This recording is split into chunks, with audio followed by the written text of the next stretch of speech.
Jane Eyre, de Charlotte Brontë. Audio 24, tercera parte, capítulo 10. Amaneció el día siguiente.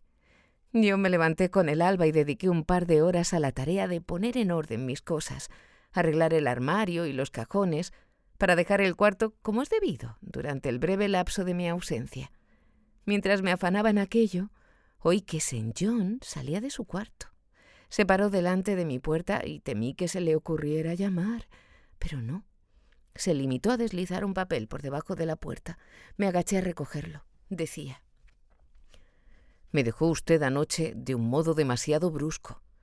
Con un poco más que se hubiera quedado, hubiera empuñado la cruz cristiana y habría sido coronada por los ángeles. Cuando regrese dentro de 15 días, espero que haya madurado definitivamente su decisión. Mientras tanto, no deje de velar y rezar para resistir a la tentación. El espíritu está pronto, pero la carne es flaca. Yo me pasaré las horas rezando por usted. Suyo, St. John». «Mi espíritu», respondí mentalmente, «está pronto para no desviarse del bien, y mi carne espero que sea lo bastante fuerte para obedecer la voluntad del cielo cuando se me haga evidente. De todas maneras, tendrá la fortaleza suficiente para indagar e inquirir a tientas una salida de esta maraña de indecisiones y encontrar la luz radiante de la certidumbre». Era 1 de junio, pero la mañana estaba nublada y fría y la lluvia azotaba mi ventana. Oí que se abría la puerta de abajo y que St. John se marchaba. Desde la ventana le vi cruzar el jardín e internarse por los brumosos páramos en dirección a Whitcross, donde paraba el coche. «Dentro de unas horas», pensé, «seguiré sus pasos, primo. Yo también tengo que tomar un coche en Whitcross. Yo también tengo que buscar a una persona en Inglaterra y despedirme de ella antes de abandonar el país para siempre». Faltaban todavía 2 horas para el desayuno. Me las pasé dando vueltas en silencio por mi cuarto, pensando en el aviso del cielo que había dado un giro tan imprevisto a mis planes. Rememoré la sensación que me había sobresaltado por dentro porque me acordaba perfectamente de ella, a pesar de ser tan rara y difícil de explicar.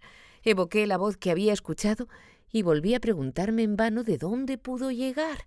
Me pareció que había sonado dentro de mí, que no vino del mundo exterior. Me preguntaba si no habría sido un espejismo, una impresión nerviosa, pero no acababa de creérmelo. Lo sentí más bien como una inspiración. La asombrosa sacudida que sublevó mis sentidos llegó como aquel terremoto que hiciera tambalearse los cimientos de la cárcel donde estaban Pablo y Silas. Había abierto las puertas de mi alma y soltado sus ligaduras, despertándola de un sueño del que salió temblando, asustada y alerta. Luego, aquel grito resonó por 3 veces en mis oídos asustados, atravesando mi corazón estremecido. Pero mi espíritu no se estremeció ni tuvo miedo, sino que vibró de alegría, exultante ante el privilegio de haber logrado triunfar sobre el agobiante cuerpo, independizándose de él. «Dentro de unos días», me dije al cabo de mi reflexión, «sabré algo de aquel cuya voz parecía llamarme anoche». Ha quedado patente que las cartas no sirvieron para nada. Las sustituiré por una pesquisa personal. Durante el desayuno les comuniqué a Mary y a Diana mi intención de emprender un viaje que me obligaría a estar fuera por lo menos 4 días. «¿Va sola, Jane?», me preguntaron. «Sola, sí. Necesito tener noticias de un amigo que me tiene preocupada hace mucho tiempo, o verlo, si puede ser». Habrían podido replicar, y tal vez se les pasara por la cabeza, que, según mis reiterados informes, yo no tenía en el mundo más amigos que ellos 3. Pero su discreción natural les impidió hacer ningún comentario. Lo único que me preguntó Diana fue si estaba segura de encontrarme con salud suficiente para viajar. Ella me veía muy pálida, dijo. Yo le contesté que estaba inquieta de tanto pensar, que eso es lo que me pasaba, pero que esperaba ponerle remedio pronto.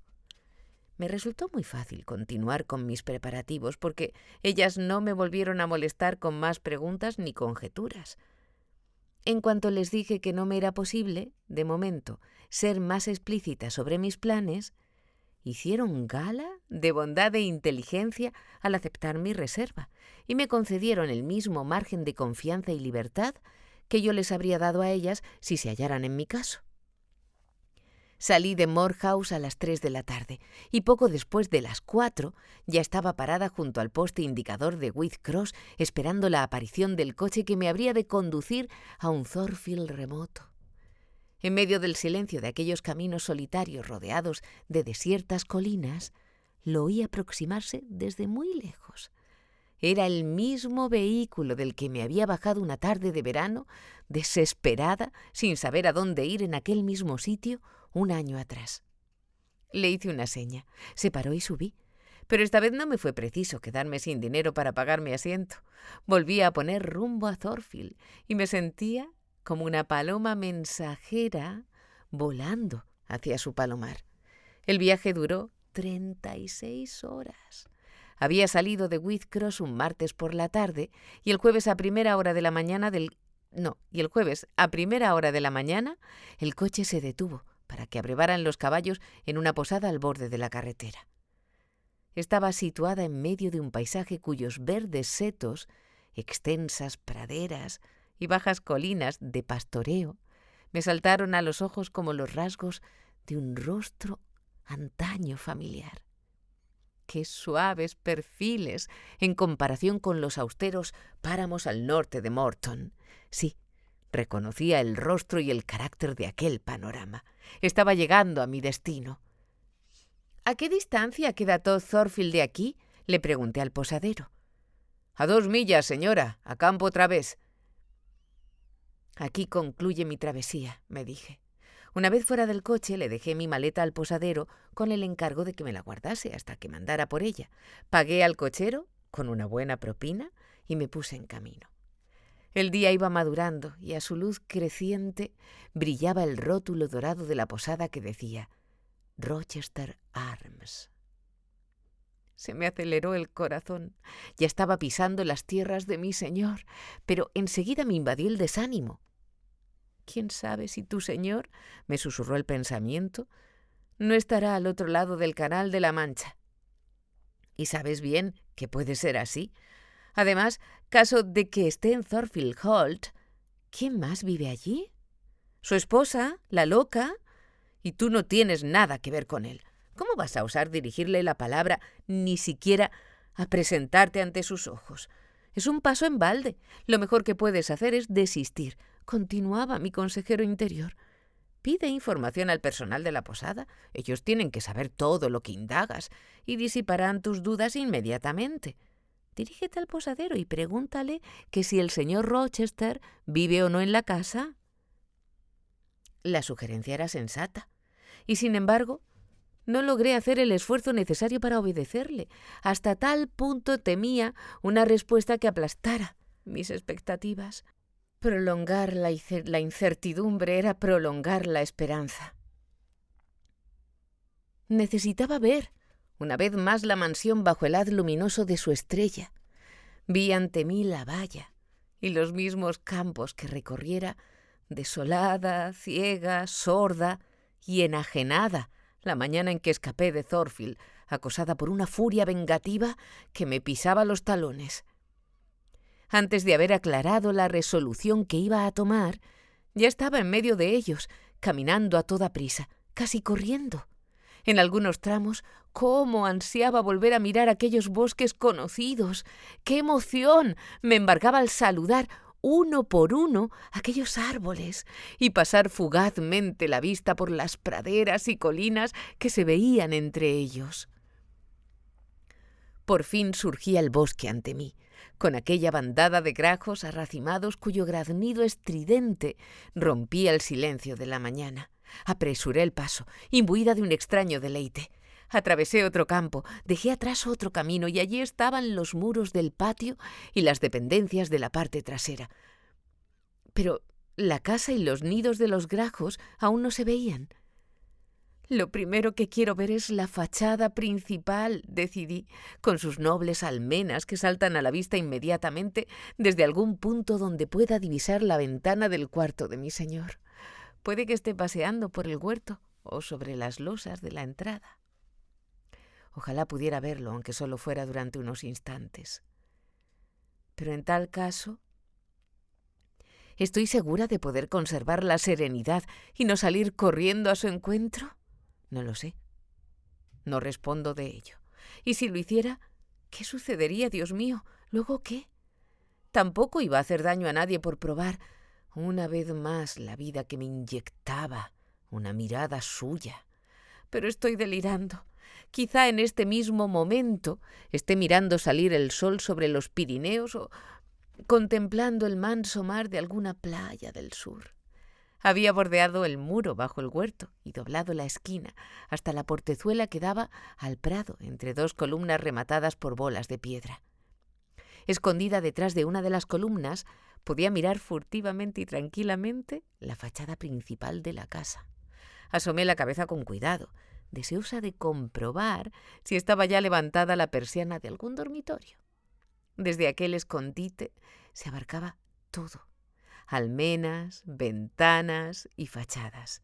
Mientras me preparaba para aquella pesquisa, es muy posible que me estuvieran contemplando los grajos que volaban sobre mi cabeza, y me pregunto lo que pensarían. Se debieron de dar cuenta de que mi cautela y mi timidez del principio fueron dando paso gradualmente a una actitud más audaz y temeraria. Me asomé. Eché una larga mirada al conjunto y de repente salí de mi escondite. Me adentré en la pradera y me quedé allí quieta ante la gran mansión, dedicándole una mirada intensa y demorada. ¿Por qué mostraba tanta cautela al principio? Debieron de preguntar los grajos. Y ahora parece que le da lo mismo. Te voy a poner un ejemplo, lector, para que lo entiendas. Imagínate que un amante encuentra a su amada dormida en el césped y quiere contemplar de cerca su hermoso rostro sin despertarla. Avanza cauteloso sobre la hierba, cuidando de no hacer ruido. Y como le parece que ella se mueve, se retira, porque no desea ser visto. Pero todo sigue inmóvil y avanza de nuevo. Entonces se inclina sobre su rostro, que conserva una luz velada, lo incorpora y se inclina aún más. Ahora sus ojos gozan de antemano de la belleza de tal visión, cálida, fresca, embellecida por el sueño. Su primera inspección ha sido demasiado rápida, pero al fijarse mejor, se estremece. De repente toma entre sus brazos con vehemencia aquel cuerpo que hace un momento no se atrevía a rozar ni con un dedo. Dice su nombre a gritos, deja caer aquel peso y lo contempla enajenado. Llora, agarrándose a su amada, y la mira sin temer ya a despertarla, porque ningún ruido ni movimiento que haga pueden despertarla. Había imaginado que estaba dulcemente dormida, pero está yerta e inmóvil como una piedra. Yo había buscado con cautelosa alegría una majestuosa casa, y lo que veía ante mis ojos era una ruina calcinada. No necesitaba ocultarme tras una columna ni lanzar furtivas miradas a las persianas con el temor de que alguien se moviese detrás de ellas. Tampoco hacía falta aguzar el oído por si alguna puerta se abría ni imaginar pasos en la explanada o en los caminos de gravilla. Porque el césped y todo el suelo de delante de la casa estaban pisoteados y arrasados. ¿Y el vestíbulo desierto? La fachada presentaba un aspecto parecido al que una vez vi en sueños, una pared alta y frágil a modo de cáscara, agujereada por ventanas sin cristales, sin tejado, sin chimeneas ni almenas y detrás nada. Una pura destrucción. Todo estaba envuelto en mortal silencio y reinaba la desolación más absoluta. No me extrañaba que mis cartas no hubieran obtenido respuesta. Era como haberlas mandado a un panteón. El torvo ennegrecimiento de las piedras desvelaba la causa de aquel derrumbamiento. Un incendio. ¿Pero cómo se produjo? ¿Cuál era la historia que se ocultaba tras aquel desastre? ¿Qué pérdidas pudo causar además de las relativas al mármol, al cemento y la madera? ¿Había muerto alguien? Igual que sucumbió la casa, y en ese caso, ¿quién? Tremenda pregunta. Y no había nadie allí que pudiera contestarla, ni una señal por muda que fuera. Tras deambular ante los muros destrozados y el interior en ruinas, llegué a la conclusión de que no se trataba de un desastre reciente. Me di cuenta de que aquel arco vacío había sido azotado por las nieves invernales y de que las frías lluvias habían zarandeado los huecos de las ventanas. Porque la primavera, entre el húmedo amontonamiento de chatarra, había estimulado la vegetación silvestre de tal manera que los brotes de hierba y musgo crecían acá y allá entre las piedras y vigas derrumbadas. ¿Pero dónde? ¡Ay de mí! Estaría todas estas el desventurado dueño de tanta ruina. ¿A qué tierras habría ido a parar y condicionado por qué designios?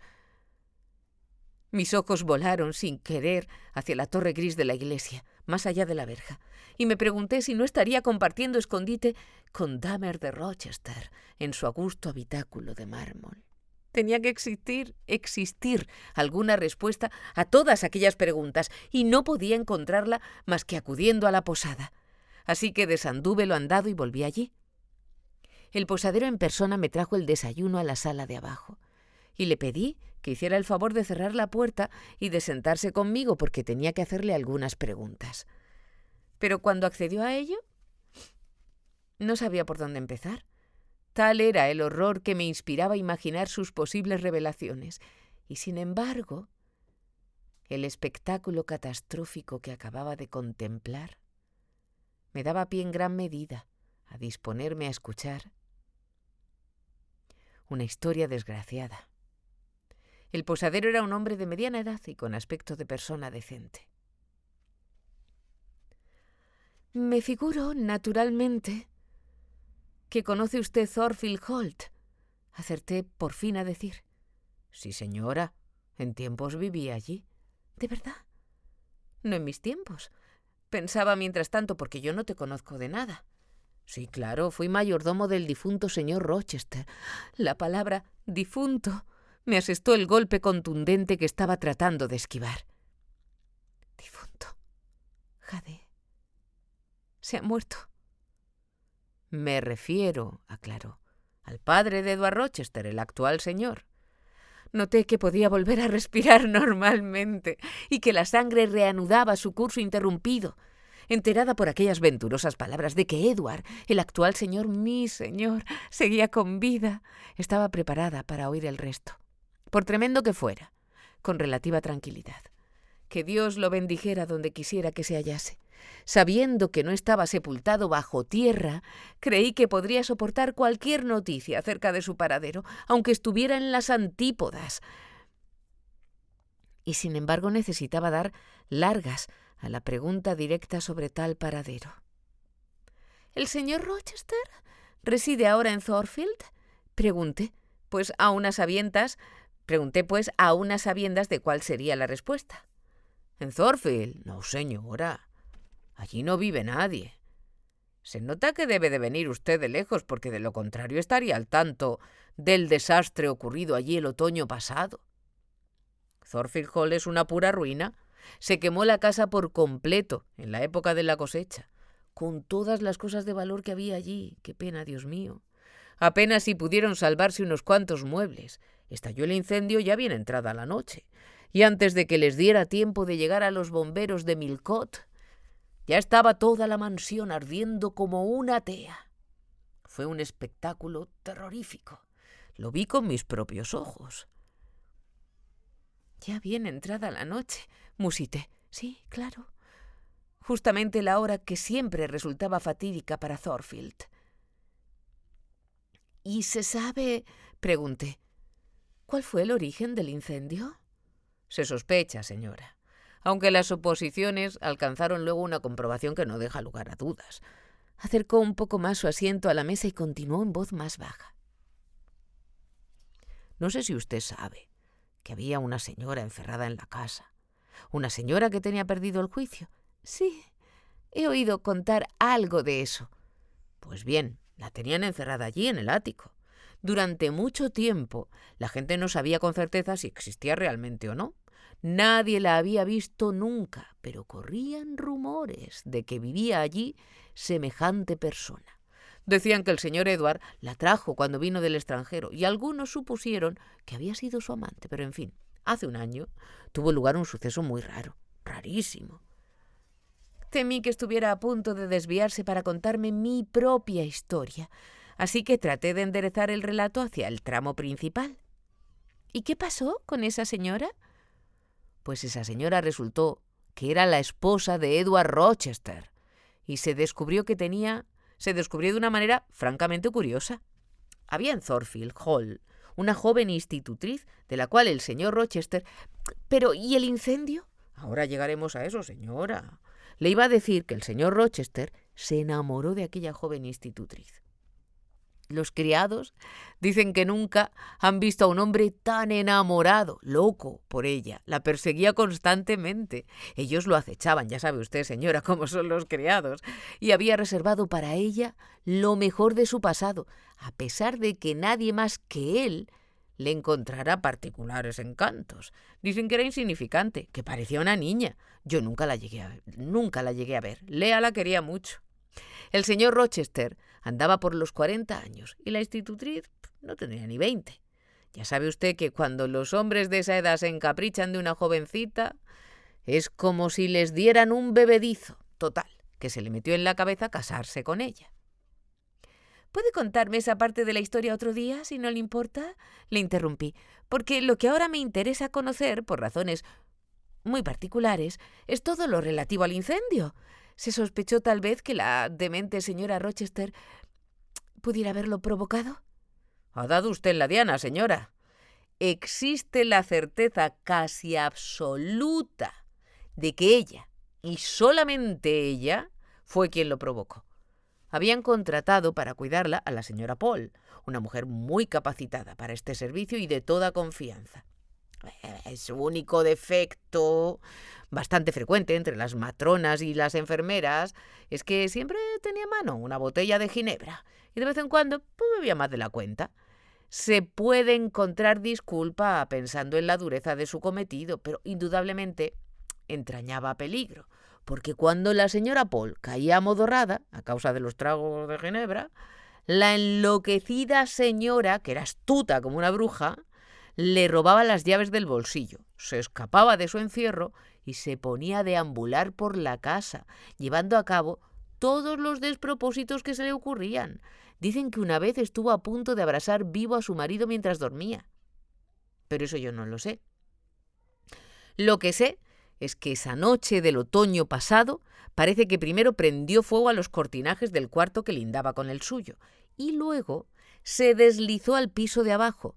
Entró en el dormitorio que había ocupado la institutriz como si fuera algo de lo que... como si supiera algo de lo que había pasado. Una especie de venganza. Y también prendió fuego a la cama. Menos mal que ya no dormía allí nadie.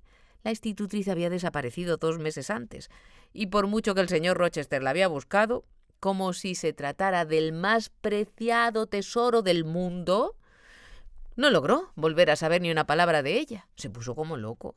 Del disgusto nunca se había caracterizado por su mansedumbre. Nunca se había caracterizado por su mansedumbre el señor Rochester. Pero, desde que ella se fue, su furia se volvió peligrosa. Además, quiso quedarse solo. A la señora Fairfax, el ama de llaves, la mandó a vivir lejos con unos parientes que ella tenía, aunque tuvo la consideración de asignarle una pensión vitalicia. Era una mujer muy buena. En cuanto a la señorita Adele, una pupila del señor Rochester, fue internada en un colegio. Rompió relaciones con todos los amigos de su clase social. No volvió a hablar con nadie y se encerró en Thornfield Hall como un ermitaño. ¿Cómo? ¿No abandonó Inglaterra? ¿Abandonar Inglaterra? No, por Dios. No volvió a traspasar los umbrales de su casa.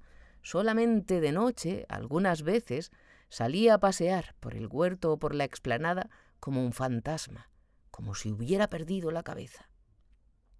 Que yo creo que realmente la había perdido, porque no puede usted imaginarse, señora, lo que era Edward Rochester antes de que se cruzara en su camino la sabandija de la institutriz. Un caballero más ingenioso, intrépido y despierto pocas veces se ha visto. No era jugador, ni borracho, ni aficionado a las carreras de caballos, como tantos de su clase. No era muy guapo. Pero valor, amor propio y fuerza de voluntad le sobraban. Yo le conozco desde que era niño, fíjese, y muchas veces he pensado que ojalá la tal Eyre se hubiera ahogado en el mar antes de aparecer en Thornfield. ¿Y el señor Rochester estaba en casa cuando se declaró el incendio? Claro que estaba. Y subió al ático cuando todo por arriba y por abajo era pura llama, y sacó a los criados de la cama y los puso a salvo él mismo. Y luego entró en la celda de su enloquecida esposa con el propósito de sacarla también de allí. Pero le gritaron que ella se había encaramado al tejado y estaba efectivamente allí, agitando los brazos sobre las almenas y chillando, en un tono tan agudo que se la oía desde varias millas a la redonda. Yo la oí y la vi con mis propios ojos. Era muy corpulenta, con el pelo negro larguísimo, ondulado contra el resplandor de las llamas. Yo fui testigo, y más gente. La vimos y vimos salir por la claraboya al señor Rochester gritando «¡Bertha!» y acercarse a ella por el tejado. Pero ella de repente pegó un salto desde el alero y se precipitó al vacío sin dejar de chillar. Un minuto más tarde estaba aplastada contra el suelo. ¿Muerta? Y tan muerta como las piedras salpicadas de su sangre y su masa encefálica. Dios mío, qué horror. Y que lo diga, señora. Fue algo espantoso, concluyó estremecido. ¿Y luego? Le apremié. Luego nada, señora. La casa ardió hasta sus cimientos. Ya no quedan más que unos fragmentos de pared. Quiero decir que si se perdieron más vidas... No. Aunque tal vez hubiera sido preferible. ¿Qué quiere usted decir? Pobre señor Edward, exclamó. Nunca pensé que pudiera quedarse como se ha quedado. Algunos dicen que fue un castigo de Dios por haber mantenido en secreto su primer matrimonio y querer casarse con otra, teniendo ya mujer como tenía. Pero a mí me da mucha pena de él. ¿Pero ha dicho usted que vive? Exclamé. Sí, vive. Aunque muchos opinan que lo mejor que le pudo pasar era haberse muerto. ¿Pero por qué? Pregunté, notando que se me volvía a helar la sangre. ¿Cómo está? ¿Y dónde? ¿Sigue en Inglaterra? Aquí sigue, sí. Clavado para siempre en Inglaterra, de donde temo, que ya no puede moverse nunca. Aquello era una agonía y el posadero parecía decidido a prolongarla. Está ciego como ventana tapiada, dijo al fin. Totalmente ciego, sí. El pobre señor Rochester. Había temido algo todavía peor, por ejemplo, que se hubiera vuelto loco. Saqué fuerzas de flaqueza para indagar la causa de aquella desgracia. La causa la tuvo su valentía, señora, y también en cierto modo su bondad. No creo que nadie pueda discutir eso. Se negó a abandonar la casa hasta asegurarse de que todos estaban a salvo. Al bajar finalmente por la gran escalera, después de que la loca se hubiera arrojado al vacío desde el tejado, se produjo un inmenso chasquido y se vino abajo todo. Al señor Rochester lo sacaron de entre los escombros, vivo aún, pero muy mal herido. Había caído sobre él una viga que le sirvió, en parte, de dique protector, pero había perdido un ojo y tenía la mano derecha tan destrozada que el señor Carter, el médico, no tuvo más remedio que amputársela cuanto antes. El otro ojo se le infectó también y acabó perdiendo la visión. Ahora está ciego y mutilado. Se ha convertido en un ser indefenso. ¿Pero dónde está ahora? ¿Dónde vive? En Ferdean, un caserío con granja de su propiedad. Es un lugar bastante desolado. Queda a unas 30 millas de aquí. ¿Y quién vive con él? El viejo John, un criado, y su mujer. No ha querido junto a él a nadie más. Dicen que está muy deprimido. ¿Tiene usted algún tipo de vehículo para llegar allí? Tenemos una silla de posta, señora. Es bastante buena, muy buena. Pues que me la preparen inmediatamente. Y si su cochero me puede llevar hoy hasta Verdean, antes de que el sol se ponga, les pagaré el doble de lo que cobren habitualmente por este viaje.